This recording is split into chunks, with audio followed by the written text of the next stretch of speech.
บริษัทคมปัญญาเดี๋ยวทีมงานบริษัทคมปัญญามีหลายคนแล้วก็มีไอเกตพร้อม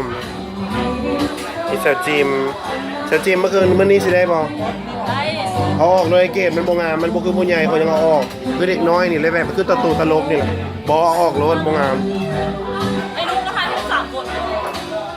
อันนี้เป็นไอเกตจะมางานอย่างวันนี้วิดีโอช่วยลง YouTube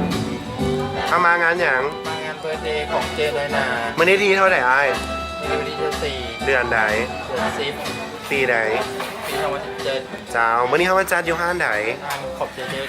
อยากได้ยินคำอวยพรเนาะจากเกตตัวเบิ่งนี่ขอให้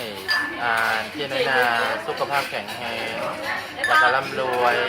ขอให้เป็นที่ฮักของลูกน้องทุกคนแล้วก็ขอให้ร่ำรวยเนาะในชีวิตต่อไปแล้วก็ขอให้เจริญรุ่งเรืองเบิร์ดทุกคนที่มาอวยพรในครั้งนี้แล้วก็ตั้งหน้าบริษัทคอมพานีเอนเตอร์เทนเมนต์นะก็ขอให้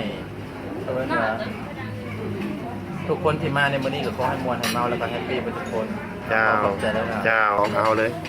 แล้วจีมมื้อนี้มาอวยพรเบิร์ดเดย์ของเจริญนามีความรู้สึกเท่าไหร่มีความรู้สึกดีใจหลายเอาเป้าไปใส่เป้าไปมาเจริญนามีความสุข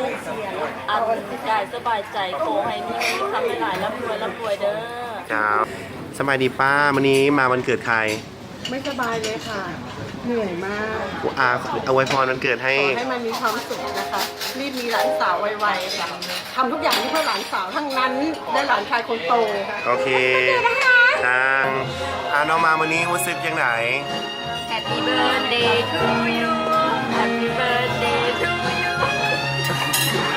เอาอะไรครับมาผมวันเกิดเด้อของไผ่แล้วก็ว่ามันเลยไหมร่ำรวยเจน้อยนาเจ้าครับเจ้าพาอวยพรวันเกิดแน่เจ้าเรื่องในวันคล้ายวันเกิดของเจด้วยนะวันนี้รีบอวยพรเลย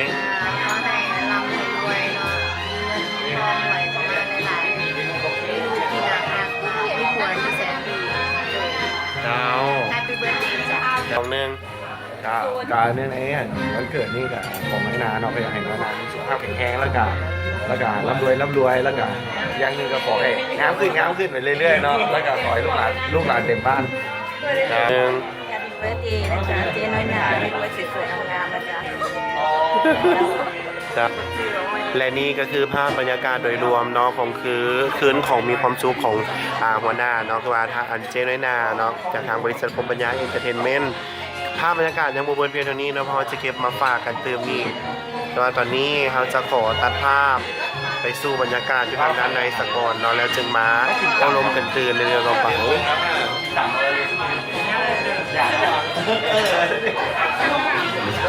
ไอ้กระบุกินเบียร์กินน้ำมะพร้าวสั่งน้ำมะพร้าวเอาก็มาใส่หมวกเอาใส่หมวกเปล่า